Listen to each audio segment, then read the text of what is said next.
आपण मागच्या 4-5 महिन्यापासून आपण पाहत आहात सोलापूर शहरामध्ये जवळपास 4 स्वच्छता मोहीम आपण विशेष स्वच्छता मोहीम राबवल्या आणि त्याला चांगलं यश देखील आलं.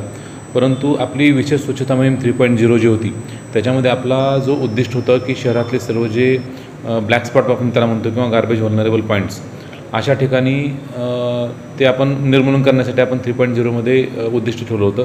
परंतु त्याला नागरिकांकडून एवढा चांगला प्रतिसाद मिळत नाही आहे. आपण रोज हे जे स्पॉट्स आहेत हे क्लिअर करतो, परंतु त्या ठिकाणी दुसऱ्या दिवशी परत तशाच प्रकारचे स्पॉट्स तयार होतात. त्यामुळं हे महापालिकेला थोडं चॅलेंजिंग आहे.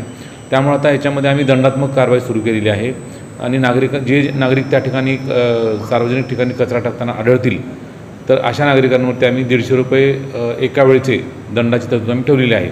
आणि जे नागरिक अशा प्रकारे जे दंड देण्यास नकार देतील तर अशा नागरिकांच्या विरुद्ध फक्त आपण गुन्हे दाखल करण्याचे माननीय आयुक्त महोदयाचे आदेश आहेत.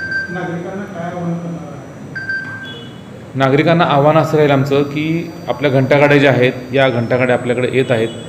जरूर आम्ही हे मान्य करतो की आपल्या हद्दवाढ भागामध्ये किंवा काही भागामध्ये घंटागाड्या आमच्या अपुऱ्या असल्यामुळं 2 दिवस आड किंवा 3 दिवस आड अशा प्रकारे येतात. तर आपला कचरा जो आहे तो 2-3 दिवस आपण आपल्या घरी साठवून ठेवू शकता आणि घंटागाडी ज्यावेळेस येईल त्याचवेळी आपण ह्या घंटागाडीमध्येच कचरा टाका आणि घंटागाडीमध्ये कचरा टाकल्यामुळं सार्वजनिक ठिकाणी जो कचरा पडणार आहे तर त्यापासून सुटका होईल आपली.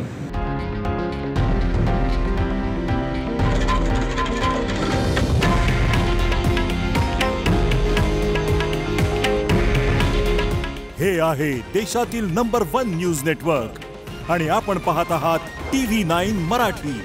काळजी तुमची, हित महाराष्ट्राचं.